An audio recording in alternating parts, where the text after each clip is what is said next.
कुछ और प्रीपोजिशंस आपके सामने है, इन एंड एट। ये दोनों काफी करीब होते हैं प्रयोग की दृष्टि से। आइए देखते हैं इनके प्रयोग में क्या अंतर है।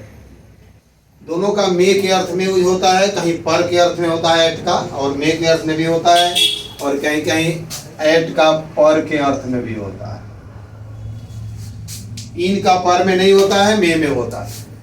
इन सोच इंस्टीट्यूशन नेम, किसी इंस्टीट्यूशन नेम, जैसे I live in Bihar, I live in India, you live in America, you live in London.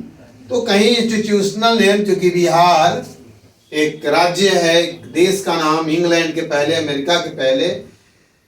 दूसरा इन सोज इंक, किसी स्याही से कोई चीज लिखते हैं तो इन का प्रयोग करते हैं, विथ का मत करिएगा। ये आपको हर जगह मिल जाएगा कॉमन एरर में, किसी कंपटीशन से लेकर और क्लास में भी। He always signs in green ink, वो हमेशा ग्रीन इंक से दस्तखत करता है, साइन करता है, सिग्नेचर करता है। तो इन ग्रीन इंक होगा, विथ ग्रीन इंक मत लिखिएगा। विथ पेन होगा लेकिन इंक में इन लगेगा। इन सोज टाइम, समय के लिए इनका प्रयोग करते हैं। He always come goes to school in time, he always goes to school in time, वो हमेशा समय पर स्कूल जाती है।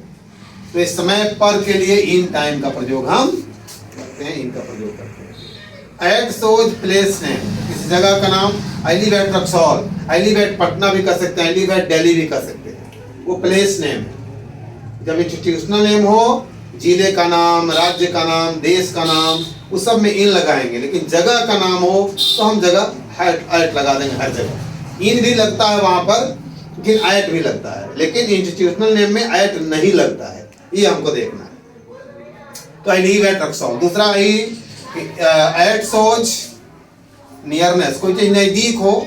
The guard is stilling at the gate, guard दरवाजे पर खड़ा है, यानी नजदीक में हो, खड़ा है, बिल्कुल दरवाजे पर नहीं, दरवाजे के करीब, यानी nearness. At so's rate, rate of commodities, rate of किसी वस्तु का, कमोडिटीज का रेट बताता है, दर बताता है।